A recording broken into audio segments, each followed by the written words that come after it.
चाहिए, मैं यहाँ से चला जाऊंगा। आज क्यों ऐसी स्थिति बनी कि आप अपना ही घर छोड़कर चले गए किराएदार? क्योंकि घर वालों ने घर छोड़ने पे मजबूर किया, घर वालों ने घर छोड़ने पे मजबूर किया। और जहां घर वालों को लगे कि ये आदमी नहीं चाहिए और आदमी को भी लगे कि यहाँ हमको पराया समझते हैं, तो अकल मंद आदमी का काम है कि वो घर छोड़ के निकल जाए। डीएनए पर सवाल उठाए गए, पार्टी की तरफ से कहा गया कि आपका डीएनए मोडिफाइड हो गया है। और जिस तरीके से राज्यसभा में आपकी विदाई के दिन प्रधानमंत्री ने भावुकता भरा भाषण दिया, उन सबको जोड़कर कहा जा रहा है कि आपका रिमोट कंट्रोल प्रधानमंत्री के हाथों में है, बीजेपी के हाथों में, और आप एजेंट हैं प्रधानमंत्री नरेंद्र मोदी के। नरेंद्र मोदी या बीजेपी से वो मिले हैं जो नरेंद्र मोदी का सपना पूरा किए। मैंने स्पीच करके पूरे हाउस में, लोकसभा में, पूरी दुनिया के सामने स्पीच करने के बाद उनसे गले मिलते हैं और कहते हैं हमें कुछ नहीं है तुम्हारे मुताबिक, हमारा दिल साफ है, वो मिले हैं कि मैं मिला हूं है? और दूसरा, हमारी लोग में तो ज्यादा पढ़े लिखे नहीं है पार्टी में, और बेचारे बच्चे जो आते हैं और जो ये डीएनए करता है वो खुद कांग्रेस पार्टी के मेंबर तक नहीं, उन्हें ब्लॉक में रहे, डिस्ट्रिक्ट, ये स्टोरी प्लांट करने के लिए ही वो यहाँ तक पहुंचे हैं। मिनिस्टर भी पहुंचे, राज्यसभा में पहुंचे। उनका पार्टी का डीएनए क्या है किसी को मालूम नहीं, किस स्टेट से है वो मालूम नहीं है, किस डिस्ट्रिक्ट से है ये मालूम नहीं। पहले तो अपना वो डीएनए चेक कराएं, वो कहाँ के हैं, किस पार्टी के हैं। वो तो फ्रीलांसर थे कुछ साल पहले, 96-97-98 गवर्नमेंट में वो किस गवर्नमेंट के लिए काम कर रहे थे एज मुलाजम, हमारी गवर्नमेंट नहीं थी, किसकी मुलाजम थे वो।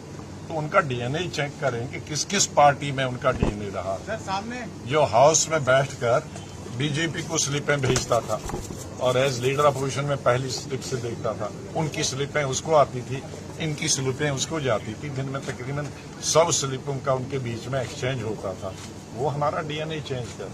सबसे ज्यादा अफसोस तो यही है कि आउटसाइडर, जिनको कांग्रेस का कोई अता पता नहीं है, जो चापलूसी करके या ट्वीट करने के लिए उनको पद मिले हैं, वो आरोप लगाएं तो हमें बहुत सुनो, बोलने दीजिए भैया, आप भी तो कर सकते हो ये चीजें, तो सबके लिए वो हम पर आरोप लगाएं। सामने कैमरास हैं, हाँ। और सब कोई दूसरा कांग्रेसी जिसने हमारे साथ काम किया है तो इसलिए, और मैं ये कह रहा था कि आप पढ़े लिखे लोग हैं, आपने मोदी साहब की एक स्पीच देखी, और अगर किसी को इतना अनपढ़ और जाहिल है कि उस स्पीच की कंटेंट्स पढ़े, जो स्पीच मोदी साहब ने, उसने मेरे लिए नहीं लोया कि गुलाम नबी जाएगा हाउस से तो मेरा खाना हजम नहीं होगा।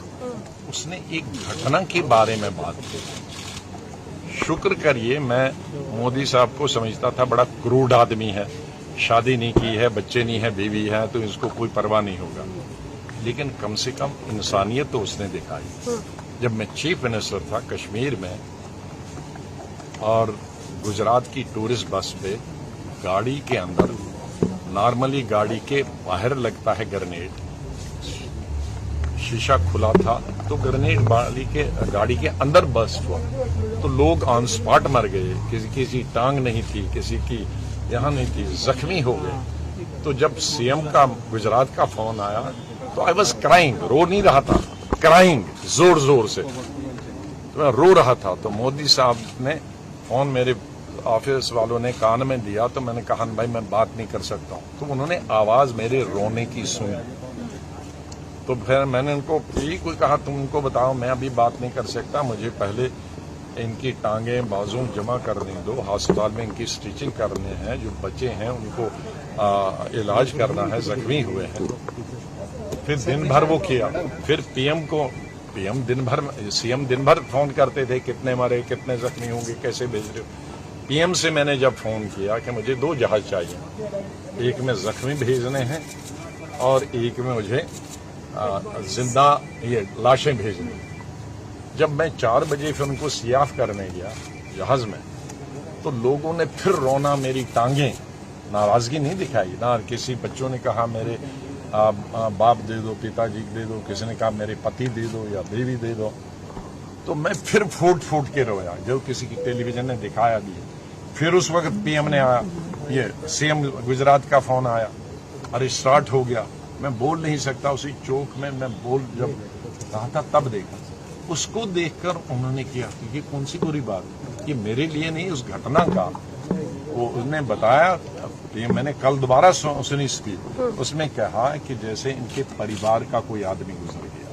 तो वो उस घटना पर रो रहा था, और मैं जब उसका ये सुना रहा था कि क्यों रोए ये, तो मुझे वो दृश्य याद आया, मैं भी रोना शुरू किया। तो ना वो मेरे लिए रोए ना मैं उनके लिए रोया। हम दोनों उस गुजरात की जो हमारी भाई बहनें मारे गए थे, उस दुखद घटना को याद कर रहे थे। इतने जाहिल हैं हमारे लोग जो ये चीज को, हमारी कांग्रेस पार्टी उसी दिन से फैला रहे हैं। लेकिन जो गले मिला उसके बारे में एक लफ्ज नहीं कर। अच्छा सुनिए, दूसरा, आप कम से कम अध्ययन करिए, आप पढ़े लिखे हो।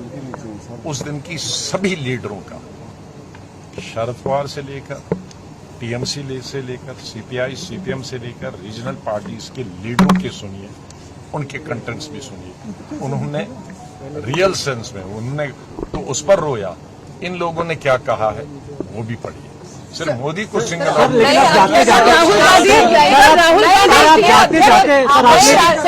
गांधी जाते जाते कह दिया कि राहुल गांधी। अरे सुनो, असली मोदी सब बहाना।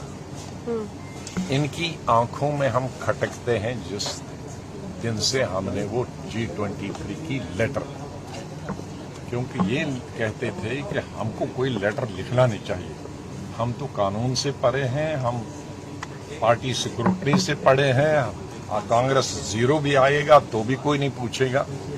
जब हमने चैलेंज किया उनकी फंक्शनिंग का, वर्किंग का, हमारे इलेक्शन नहीं हो रहे हैं, 25 साल से वर्किंग कमेटी नहीं हो रहा है, इलेक्शन कमेटी नहीं हुआ, कमेटियां नहीं है, वो उस दिन से खटक रहा था। उसके बाद बहाने से बहाना करते करते इस स्टेज, और उसके बाद कई मीटिंगें हुई, एक सजेशन भी हम लोग उनके नहीं माने। हम लोगों ने तो उसी जब लेटर लिखा था, जब मिसेस गांधी के घर में मीटिंग हुई शाम को, 10 हमारे लोग 10, हमने तो उसी में स्पष्ट कर दिया था। मैं पौना घंटा बोला था और अपनी तरफ से सबको बोला था, हमें कोई पद नहीं चाहिए, हमें कोई राज्यसभा नहीं चाहिए, हमें जनरल सेक्रेटरी नहीं चाहिए, हमें पार्टी प्रेसिडेंट नहीं चाहिए, हमें AICC में कोई पद ही नहीं चाहिए। हम 23 अपने आप को ऑफर करते हैं। ये जो इलेक्शन आने वाले हैं 5, उनके लिए कमेटी, कैंपेन कमेटी अभी बनाई और उस 23 में हम डालें। तो आप कैंपेन कमेटी बनाते हो तब जब इलेक्शन खत्म हो गया होता है। हम अभी 5 महीने हैं, हमें आज बनाइए कैंपेन कमेटी का मेंबर, हम 23 और बाकी। हम 23 वाले खुद अपनी कैंपेन खुद करेंगे, कोई टिकट कांग्रेस का नहीं लेंगे, न जहाज का, न ट्रेन एकोमोडेशन का नहीं लेंगे, प्रेस कॉन्फ्रेंस का नहीं लेंगे, हम मुफ्त अपने आप को डेलीगेट करते हैं। ये कौन सा गुना, ये हमने कांग्रेस बनाने के लिए ऑफर किया था कि मोदी को बनाने के लिए? वो नतीजा ये हुआ, वो कैंपेन कमेटी तो उस वक्त बनाने का, मैं इंदिरा गांधी के जमाने से स्टार कैंपेनर, 20 साल पहले तक उसको स्टार कैंपेनर नहीं कहते थे, उसको नेशनल कैंपेन कमेटी, उसका मेंबर होता था। जब मैं यूथ कांग्रेस प्रेसिडेंट आसी, तब से मैं कैंपेन कमेटी का मेंबर होता था, तब मैं यंगेस्ट था। फिर स्टार कमेटी, नतीजा ये हुआ कि बंगाल, असम और केरला, हिंदुस्तान में सबसे ज्यादा मुस्लिम आबादी कश्मीर को छोड़कर इन्हीं 3 स्टेटों में, 35% असम, 32% केरला, 29-30% बंगाल। तो पहली दफा 40 साल में मैं उस कमेटी का भी मेंबर नहीं था, 40 दफा पहले। और क्या आया? बंगाल में 0 आया, असम में चली गई, और केरल में 60 साल के बाद हम हार गए। तो क्या उन्होंने पाया? लेकिन अब तो आप लोग की बात मानी जा रही है ना, अध्यक्ष का चुनाव हो रहा है अब। आजाद सर, यही आप पार्टी में बोले तो रहे ना, अब अध्यक्ष का चुनाव हो रहा है, आपकी बात मानी गई, आप कर सकते थे।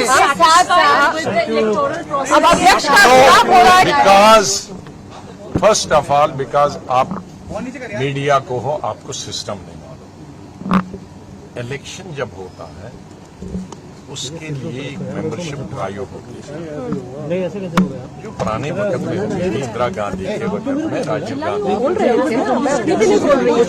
अरे कॉन्स्टिट्यूशन नहीं, अरे यार सुन, वो होता है कि गांव की आपको गांव में घर टू हाउस टू हाउस जाना पड़ता है और उस मेंबर से फीस लेनी पड़ती है, उसके सिग्नेचर कराने पड़ते हैं, उसको मेंबरशिप कराना पड़ता है। शहरों में आपको मोहल्ले से मोहल्ले, तब लोग जुड़ जाते हैं, असली मेंबर आते हैं। ये क्या बनाया है हमारे खाना पूरी करने के लिए, ब्लॉक में बैठे वोटर लिस्ट दी और नाम डाल दिए 500 लोगों के और 500 लोगों के पैसे भर दिए, हो गया मेंबरशिप। वो नकली मेंबरशिप है, उसमें एक हिंदुस्तानी जुड़ा नहीं है। उस नकली मेंबरशिप पे आप फिर नकली कागज की बिल्डिंग बनाओगे, इतनी छत ब्लॉक से लेकर नेशनल लेवल तक, तो कागज की बिल्डिंग या तो आग से जल जाएगा या हवा से जल जाएगा।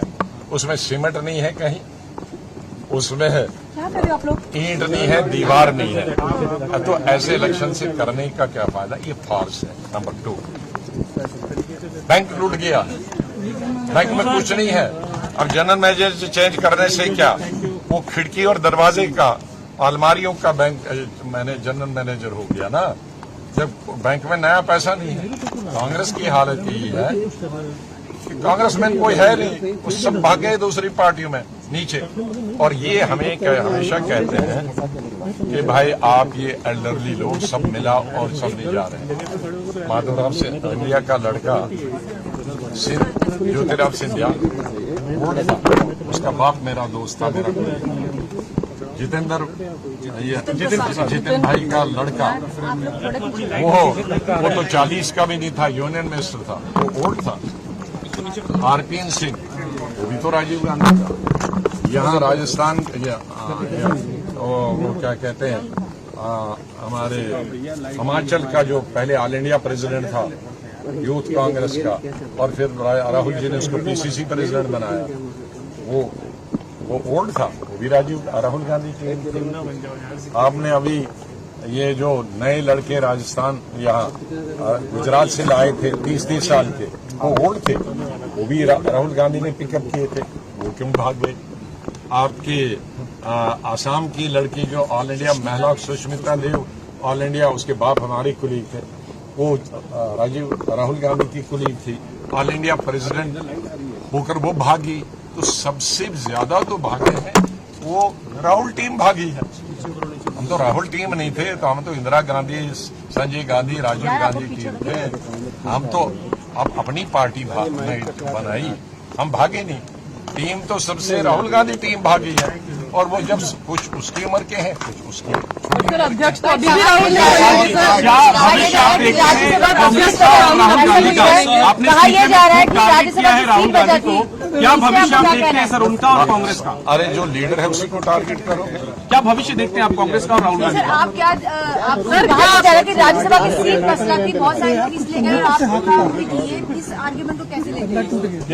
कांग्रेस की तरफ राज्यसभा आपको नहीं दिया, सीट नहीं दी गई, इसलिए नाराजगी।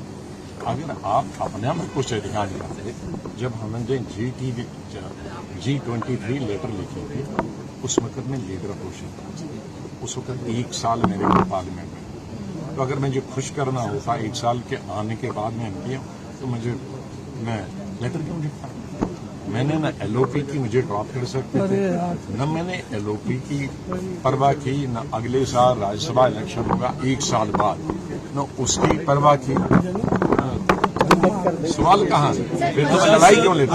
तो हमने कांग्रेस पार्टी, ये तो कांग्रेस का कहना है, हम तो तभी कह चुके हैं हमें कुछ चाहिए ही नहीं।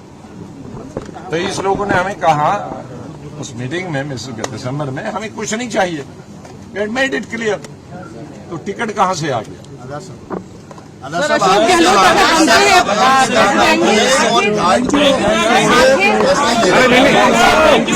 सर नई पार्टी, सर आपसे नई पार्टी बनाने वाले जो नई पार्टी बनाने वाले उसके बारे में आगे का फ्यूचर क्या होगा? लोकसभा चुनाव लड़ रहे हैं आप। चुनाव लड़ेंगे आगे जम्मू ये सवाल ले लेना, इम्पोर्टेंट सवाल है।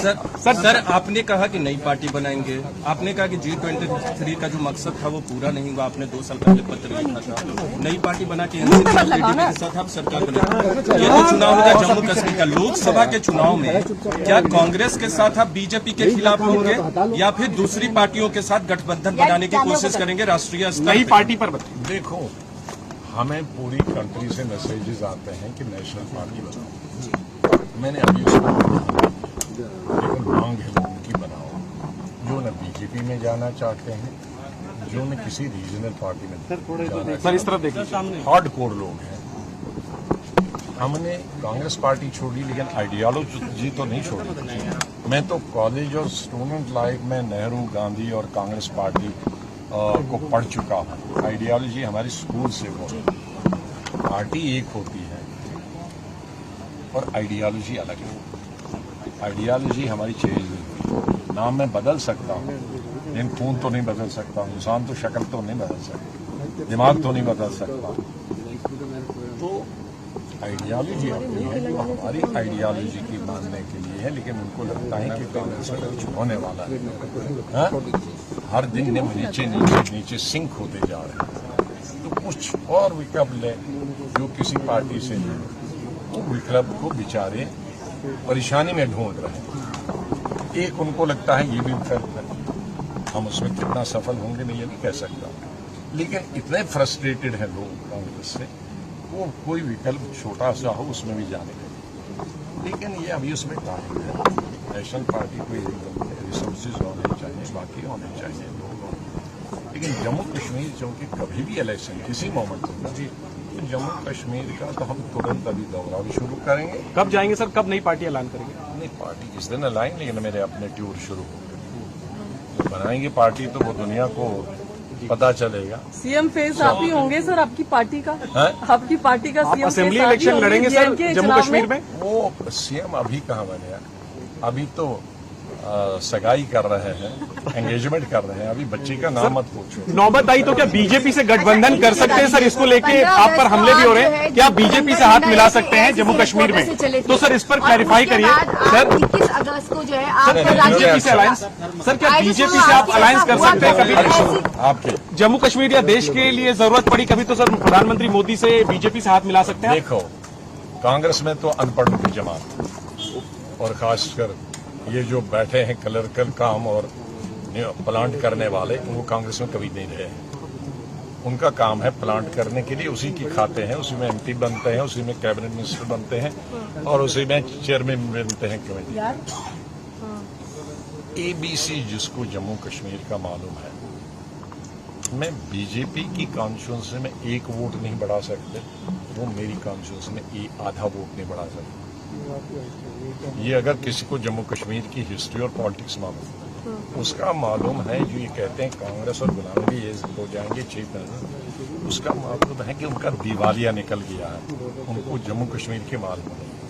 हमारी अलग कॉन्स्टिट्यूंसी, उनकी अलग कॉन्स्टिट्यूंसी, और वो कौन सी कॉन्स्टिट्यूंसी आपको मालूम है? सर पोस्ट पोल अलायंस हो सकता है? अरे पोस्टपोन किसको आता है? जी, पार्टी में दूसरी पार्टियां भी तो हैं, मैं अकेली पार्टी हूँ, मैं तो अभी जन्म ही ले रहा हूँ। तो उस वक्त क्या स्थिति होगी? अभी यह है जो कांग्रेस, देखो इन 1 साल में हमारे 3 सिटिंग एमएलए भाग गए, जिनमें 2 कैबिनेट मिनिस्टर थे। हमारे 90% डिस्ट्रिक्ट प्रेसिडेंट भाग गए इस 1-1.5 साल, 90%। हमारे दूसरे, इससे पहले हमारा जो ग्रुप था वही बचा। मैंने मिसेस गांधी को बताया कि आपके लोग कहते हैं इनडिसिप्लिन, हमको बधाई दे दो कि वो दूसरी पार्टी में जाने वाले थे, मेरे इनडिसिप्लिन की वजह से मेरे साथ तो रहे, वरना वो भी दूसरी तरफ जाने वाले थे। तो ये एटलीस्ट कांग्रेस को मानने वाले, यही कारण है कि जिला परिषद और ब्लॉक समिति के 99% मेरे साथ आ गए, क्योंकि उनको मालूम है कि संगठन को बचा नहीं सकता है या लीडरशिप नहीं होती। वो 99% मेरे गए बगैर ही आया, और मिनिस्टर्स और एक्स MLA MLC वो 80% मेरे साथ आ गए। 6 MLA हमारे बच्चे थे अभी सिटिंग मतलब डिसॉल्व असेंबली, बाकी तो भाग गए थे। उनमें से 6 में से 5 हमको आए और 6 का PCC प्रेसिडेंट। तो मैं नहीं होता तो ये जो 5 थे ये बीजेपी तो नहीं जाते, ये दूसरी पार्टी में जा रहे थे। तो मैंने उनको रोका, कहा आप नहीं कांग्रेस में नहीं रहना। मैंने कहा आप कहीं नहीं जाओ, मैं अलग पार्टी कहा, फिर हम उनके। तो ये हमने कांग्रेस को मानने या कांग्रेस की आइडियोलॉजी को मानने वालों के लिए बनाई, वरना मैं अगर कल इनके जाने के बाद जम्मू एयरपोर्ट पे जाता तो एयरपोर्ट पे रिसीव करने वाला था, क्योंकि इस तरह की लीडरशिप कांग्रेस देती है स्टेटों में। वो लोग भगाने की मशीन होते हैं, लोग जोड़ने की मशीन नहीं होती।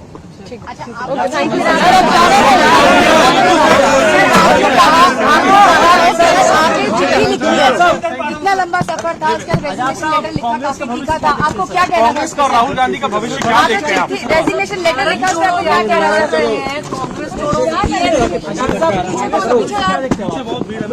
और राहुल गांधी का सुनो, सर रेजिग्नेशन लेटर जो लिखा वो लिखा था, तो इतना लंबा आपके- सफर था। मैं आपसे सवाल पूछूं, that was tip of the iceberg letter.